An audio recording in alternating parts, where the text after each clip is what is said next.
اس video میں وہ چین، ایران اور امریکہ کے درمیان حالیہ تناؤ پر بات کر رہے ہیں۔ چین کا دعویٰ ہے کہ امریکہ کا ممکنہ حملہ ناکام ہو گیا، جس کے بعد ایران نے اپنے جوہری مواد کو محفوظ کر لیا۔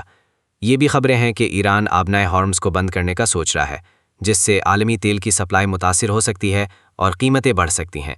یہ صورتحال عالمی سیاست اور توانائی کی سلامتی کے لیے خطرناک ہے، اور صابر شاکر کا کہنا ہے کہ ہمیں مذاکرات اور متبادل راستوں پر غور کرنا چاہیے۔ آئیے دیکھتے ہیں کہ صابر شاکر کیا کہتے ہیں۔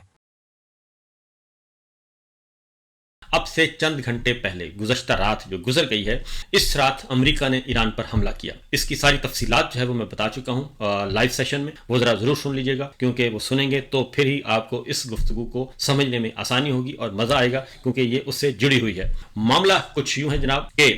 یہ معاملہ پاکستان کے لیے کتنا خطرناک ثابت ہوگا، اصل بات یہ ہے، اور پاکستان کے حکمرانوں کے لیے کتنا خطرناک ہوگا، یہ اس کا ہم جائزہ لیں گے۔ اس کی وجہ یہ ہے کہ ابھی چند دن پہلے جو ہے جنرل آصم منیر صاحب فیلڈ مارشل ہمارے طویل دورے پر گئے ہوئے تھے امریکہ، نجی دورہ تھا، اور وہاں پہ انہوں نے ایک لنچ کیا، تاریخی لنچ، اور وہ وائٹ ہاؤس میں لنچ کیا، پریزیڈنٹ ٹرمپ کے ساتھ کیا، بہت خوش تھے، اور اس کو بہت بڑی کامیابی قرار دیا گیا۔ اسے ایک غیر معمولی لنچ قرار دیا گیا۔ اس میں کوئی شبہ نہیں کہ اس سے پہلے کسی بھی آرمی چیف کو امریکی صدر نے وائٹ ہاؤس میں مدعو نہیں کیا اور انہیں ظہرانہ نہیں دیا، انہیں کھانا نہیں کھلایا۔ لیکن یہ از خود ایک خطرناک بات تھی۔ اس وقت ہم سب یہ کہہ رہے تھے کہ اس کی بھاری قیمت ادا کرنا پڑے گی، اور یہ مفت کا لنچ نہیں ہے۔ لیکن اس وقت یہ تنقید کی گئی، اس تنقید کو، جو تنقید برائے اصلاح تھی اور ایک کاؤنٹر نیریٹو تھا، اس کو کہا گیا کہ جناب ہم جو ہے وہ کسی بات پہ خوش نہیں ہوتے۔ ایسی بات نہیں تھی، معاملہ کچھ ایسا ہی تھا۔ ہر ذی شعور یہ جانتا تھا کہ امریکہ نہ مفت لنچ کرواتا ہے، نہ ڈنر، نہ بریک فاسٹ، اور یہاں تک کہ وہ چائے بھی مفت نہیں پلاتا، تو اس لیے اس کی بھاری قیمت ادا کرنی پڑے گی۔ اور وہاں پہ ایک سوال ہوا تھا، صحافی نے پوچھا تھا پریزیڈنٹ ٹرمپ سے اس ملاقات کے بعد کہ جناب آپ کی آرمی چیف سے ملاقات ہوئی ہے پاکستان کے، تو کیا ایران مسئلہ ڈسکس ہوا؟ تو انہوں نے کہا ہاں بالکل ڈسکس ہوا، اور انہوں نے کہا کہ کیونکہ جو آرمی چیف ہیں وہ بہت اچھی طرح سمجھتے ہیں ایران کو، اور وہ اسرائیل سے خوش نہیں ہیں، لیکن جو کچھ میں نے گفتگو کی، ہی از ایگری ود می، یعنی وہ میرے ساتھ متفق تھے۔ یہ جملہ جو ہے وہ صدیوں ان کا پیچھا کرتا رہے گا، کیونکہ اگر ان سے متفق تھے تو اب بتانا پڑے گا کہ نہیں جناب اس ملاقات میں یہ ڈسکس ہوا تھا۔ اس لیے جتنا جلدی ممکن ہو سکے field marshal general Asim Munir صاحب بنفس نفیس خود آئیں اور خود آ کے بتائیں میڈیا پرسنس کو، پارلیمنٹیرینز کو، پارلیمنٹ کو، قوم کو، وہ بتائیں کہ وہاں پہ کیا گفتگو ہوئی تھی۔ اس کی وجہ یہ ہے کہ اس سے پہلے ایک اور کام کیا گیا، اور وہ یہ تھا کہ صدر ٹرمپ کے لیے نوبل انعام کے لیے نامزد کیا گیا، اور اس کی سفارش جو ہے وہ کی army chief field marshal general Asim Munir صاحب نے۔ اس وقت بھی اس پہ تنقید ہوئی کہ جناب اتنا بہت زیادہ کلوز نہ ہوں، اور یہ سب کے سب گلے پڑ سکتا ہے، یہ انپریڈکٹیبل ہیں، انہوں نے آگے جا کے کیا کرنا ہے وہ بہت زیادہ خطرناک ان کے ارادے ہیں، اس لیے پاکستان کو اس میں نہیں آنا چاہیے اس لڑائی میں، اور ایران کے ساتھ کھڑے ہونا چاہیے، کیونکہ وہ پاکستان کا ہمسایہ ملک ہے، تو اس لیے سوچ سمجھ کے قدم اٹھائیں۔ لیکن پھر کہا گیا کہ جناب یہ پھر حاسدین ہیں، یہ جلتے ہیں، اور پھر اس کے بعد اسی جو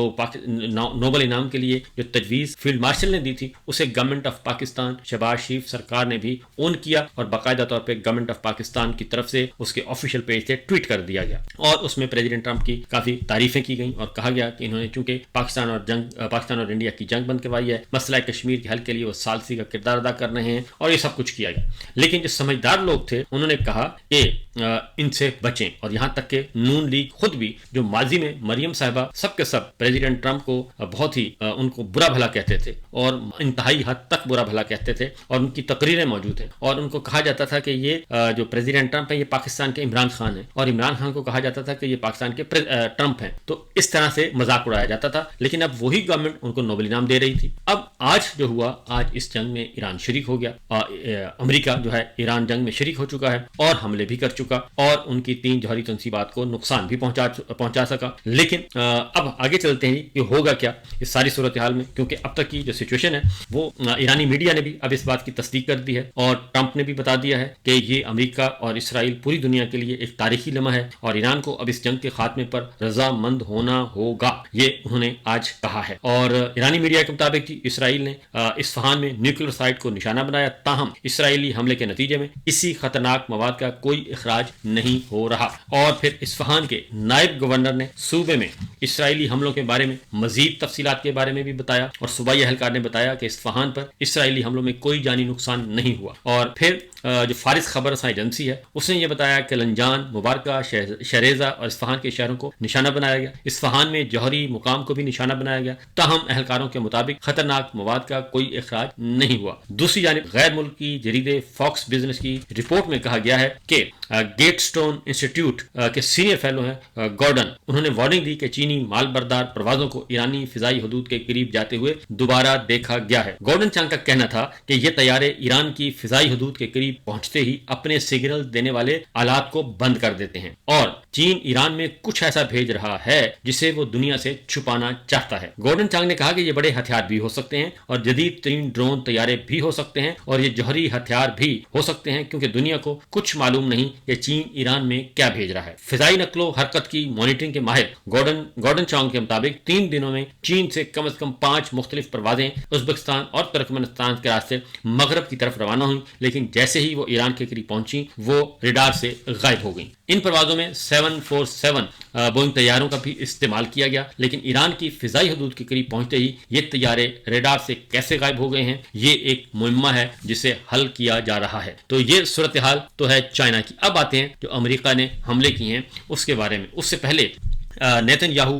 پر امریکہ کے اندر بھی تنقید ہو رہی ہے اور پریزیڈنٹ ٹرمپ پر بھی تنقید ہو رہی ہے، اور نہ صرف یہ بلکہ سابق صدر بل کلنٹن نے یہ کہا ہے کہ نیتن یاہو طویل عرصے سے ایران سے جنگ چاہتے تھے، کیونکہ صرف اسی طریقے سے وہ ہمیشہ کے لیے اقتدار میں رہ سکتے ہیں۔ اور عرب نیوز نے رپورٹ کیا ہے کہ سابق امریکی صدر نے بل کلنٹن کو بتایا کہ انہوں نے صدر ٹرمپ سے وہ اسرائیل اور ایران کے درمیان کشیدگی کو کم کرانے کا مطالبہ کیا۔ عام شہری نہ مارے جائیں، مجھے امید ہے کہ صدر ٹرمپ ایسا ہی کریں گے۔ اور بل کلنٹن نے کہا کہ وہ نہیں سمجھتے کہ نیتن یاہو یا پھر صدر ٹرمپ ایک بھرپور جنگ چاہتے ہیں، وہ صرف ایسی جنگ چاہتے ہیں جس میں ان کا اقتدار چلتا رہے۔ یہ پریزیڈنٹ کلنٹن سابق صدر نے یہ بات کل کی۔ اسی طریقے سے امریکہ کے نائب صدر نے یہ کہا ان حملوں سے پہلے، یہ کہا کہ امریکہ کو ایران اسرائیل لڑائی میں نہیں آنا چاہیے اور ہمیں اسرائیل کی بی ٹیم کے طور پہ کام نہیں کرنا چاہیے۔ یہ سب کچھ امریکہ کے اندر بھی بہت سارے کانگریسمین جو تھے وہ بھی اس بات کا اظہار کر رہے تھے کہ ہمیں اس لڑائی میں شامل نہیں ہونا چاہیے، لیکن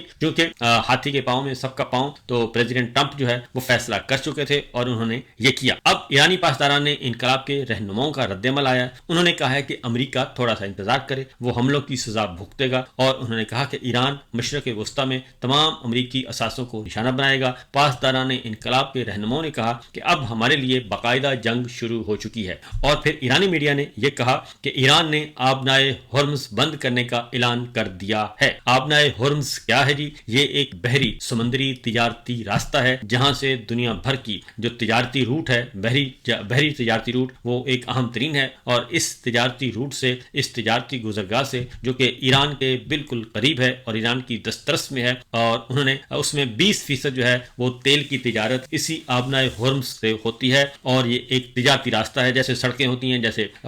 ریلوے ٹریک ہوتے ہیں، اسی طرح یہ بھی ایک سمندری راستہ ہے۔ تو ایران نے یہ کہا ہے کہ اب ہم اس کو بند کریں گے، اور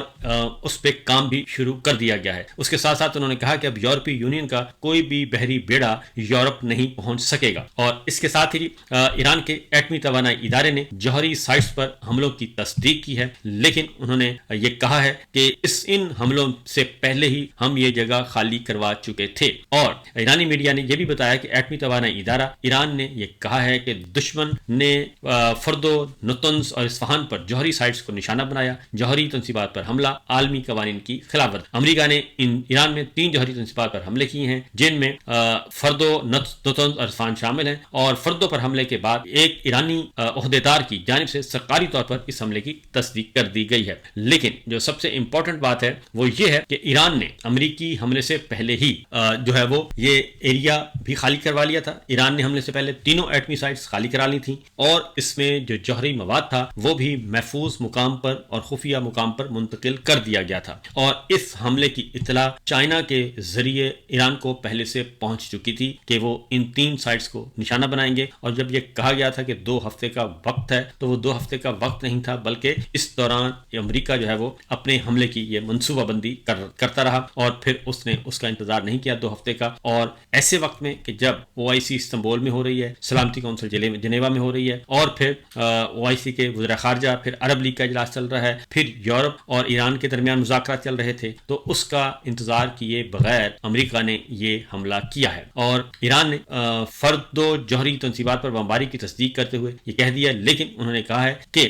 اس سے ہم جو ہیں پہلے سے ہمیں علم تھا، اور صوبہ قم کے کرائسس مینجمنٹ کے ترجمان ہیں مرتضی حیدری، انہوں نے یہ کہا ہے کہ فرد و جوہری سائٹ کے ایک حصے پر فضائی حملہ کیا گیا ہے، اور اسی طریقے سے انہوں نے دیگر کی بھی تفصیلات بتائی، لیکن انہوں نے کہا کہ یہ ابھی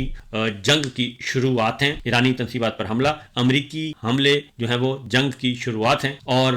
یمنی حوثی گروپ کے سیاسی بیورو کے رکن محمد الفرا نے کہا کہ ایران پر امریکی حملے دراصل جنگ کے آغاز کی علامت ہیں، اختتام کی نہیں، اور انہوں نے یہ بھی کہا کہ ٹرمپ چاہتے ہیں کہ دشمنی جلد ختم ہو جائے، لیکن کسی کا 1 یا 2 جوہری تنصیبات کو تباہ کر دینا جنگ کا اختتام نہیں بلکہ یہ شروعات ہیں، اور اب مارو اور بھاگ جاؤ کا زمانہ گزر چکا ہے، اور یہ حوثی باغیوں نے یہ خبردار کیا ہے، اور انہوں نے کہا ہے کہ اگر امریکہ نے اسرائیل کے ساتھ مل کر ایران پر حملہ جاری رکھے تو پھر بحر احمر میں امریکی جہازوں کو نشانہ بنائیں گے۔